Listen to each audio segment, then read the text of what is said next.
শুভেন্দু অধিকারী পশ্চিমবঙ্গের প্রথম বিজেপি মুখ্যমন্ত্রী। জানুন কেন তাকে বেছে নেওয়া হলো।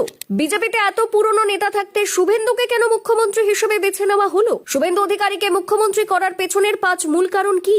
2026 সালের পশ্চিমবঙ্গ বিধানসভা নির্বাচনে বিজেপির নিরঙ্কুশ জয়ের পর শুক্রবার নিউ টাউনের বিশ্ব বাংলা কনভেনশন সেন্টারে দলের নবনির্বাচিত বিধায়কদের বৈঠকে সর্বসম্মতিক্রমে শুভেন্দু অধিকারীকে পরিষদীয় দলনেতা নির্বাচিত করা হয়েছে। বিজেপি নেতৃত্বের কাছে তাকে মুখ্যমন্ত্রী হিসেবে বাছাই করার পেছনে কয়েকটি গুরুত্বপূর্ণ রাজনৈতিক কারণ রয়েছে। প্রথম কারণ, শুভেন্দু অধিকারী ধারাবাহিকভাবে মুখ্যমন্ত্রী মমতা বন্দ্যোপাধ্যায়কে সরাসরি ভোটে হারিয়েছেন। 2021 সালে নন্দীগ্রামে এবং 2026 সালে ভবানীপুর কেন্দ্রে মমতাকে 15,000-এরও বেশি ভোটে পরাজিত করে নিজেকে জায়ান্ট কিলার হিসেবে প্রমাণ করেছেন। দ্বিতীয় কারণ, বিরোধী দলনেতা হিসেবে গত 5 বছরে তিনি বিধানসভা ও রাজপথে তৃণমূল সরকারের বিভিন্ন দুর্নীতি ও প্রশাসনিক ইস্যুর বিরুদ্ধে সক্রিয় ভূমিকা পালন করেছেন। এই আক্রমণাত্মক নেতৃত্ব দলের কর্মীদের মধ্যে তার গ্রহণযোগ্যতা বৃদ্ধি করেছে। তৃতীয় কারণ, পূর্ব মেদিনীপুর সহ দক্ষিণবঙ্গের বিস্তীর্ণ এলাকায় শুভেন্দু অধিকারী ও তার পরিবারের শক্তিশালী রাজনৈতিক ভিত্তি বিজেপিকে তৃণমূলের বুথ স্তরের শক্তির মোকাবিলা করতে সহায়তা করেছে। চতুর্থ কারণ, শুভেন্দু সনাতনী পরিচয় এবং হিন্দু ভাবাবেগকে সুসংহত করার ক্ষমতা বিজেপির মূল আদর্শের সঙ্গে মিলে যায়। কেন্দ্রীয় নেতৃত্ব ও আরএসএস তাকে হিন্দুত্বের এক শক্তিশালী মুখ হিসেবে বিবেচনা করেছেন। পঞ্চম কারণ, বৈঠকে উপস্থিত কেন্দ্রীয় পর্যবেক্ষক অমিত শাহের উপস্থিতিতে 8টি প্রস্তাবের সবকটিতে শুভেন্দুর নাম ছিল।